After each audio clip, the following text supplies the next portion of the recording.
અકસ્માત ન્યૂઝમાં આપનું સ્વાગત છે। વડોદરા શહેરમાં દિવસેને દિવસે માર્ગ અકસ્માતોની સંખ્યા ચિંતાજનક રીતે વધી રહી છે। કારેલીબાગ વિસ્તારના પાણીની ટાંકી પાસે પાલિકાના VFES ટેન્કરથી સર્જાયેલા અકસ્માતમાં એક માસૂમ બાળકનું કરુણ મોત નીપજ્યું છે। પ્રાપ્ત માહિતી મુજબ કારેલીબાગ પાણીની ટાંકી નજીક પાલિકાનું ટેન્કર રિવર્સ લેતી વખતે શ્રમજીવી પરિવારના આશરે 9 વર્ષના બાળકને અકસ્માત કર્યો હતો। ટેન્કરના ટાયર બાળકના માથા પરથી ફરી વળતા સ્થળ પર જ તેનું મૃત્યુ થયું હતું। અચાનક બનેલી આ ઘટનાથી વિસ્તારમાં અફરાતફરી મચી ગઈ હતી અને બાળકના પરિવારજનોમાં શોકની લાગણી પ્રસરી ગઈ હતી। પાલિકાના વાહનોની બેદરકારીના કારણે અગાઉ પણ અનેક નાગરિકોએ પોતાનો જીવ ગુમાવ્યો હોવાની ઘટનાઓ સામે આવી છે। એક સપ્તાહ અગાઉ વડસર બ્રિજ નજીક પાલિકાના ડમ્પરે સાયકલ સવારને અડફેટે લેતા તેનું પણ મોત થયું હતું। આવા સતત બની રહેલા અકસ્માતોને લઈ લોકોમાં રોષ જોવા મળી રહ્યો છે। નાગરિકોની માંગ છે કે પાલિકામાં ફરજ બજાવતા ડમ્પર તથા ડોર ટુ ડોર કચરા વાહનના ચાલકો માટે નિયમિત તાલીમ સેશન યોજવામાં આવે। ખાસ કરીને આવા ભારે વાહનો રિવર્સ લેતા સમયે ક્લીનરની હાજરી ફરજિયાત રાખી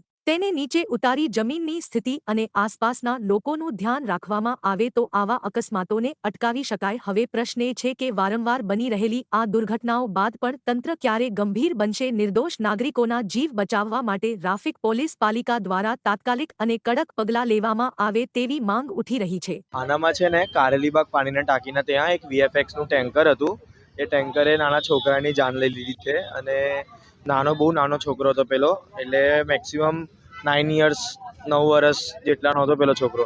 તો જે ડ્રાઈવર હતો એ પાછળથી ગાડી ભગાવતા આવતો હતો અને અહીંયા એક પેલા મેડમ હતા એમને જોયો છે પેલા છોકરાને, અને એને છે ને રિવર્સમાં લીધી તો પેલો છોકરો વચ્ચે આવી ગયો। તો એને ખબર હતી છોકરો આવી ગયો તો પણ પેલા ગાડી હટાવી એને ક્રશ કરીને, એટલે એના વન સાઈડનું આખું મગજ એનું બધું કપાઈ ગયું। તો એના આખા મગજમાંથી લોચો નીકળી ગયો। તમને એને SSG હોસ્પિટલમાં લઈ જવામાં આવ્યું છે છોકરાને। અને પેલો જે હતો ડ્રાઈવર, એ ડ્રાઈવર આ કોર્ટ કૂદીને ભાગી ગયો। મારું નામ સાર્થક છે, સાર્થક ઢોંડ।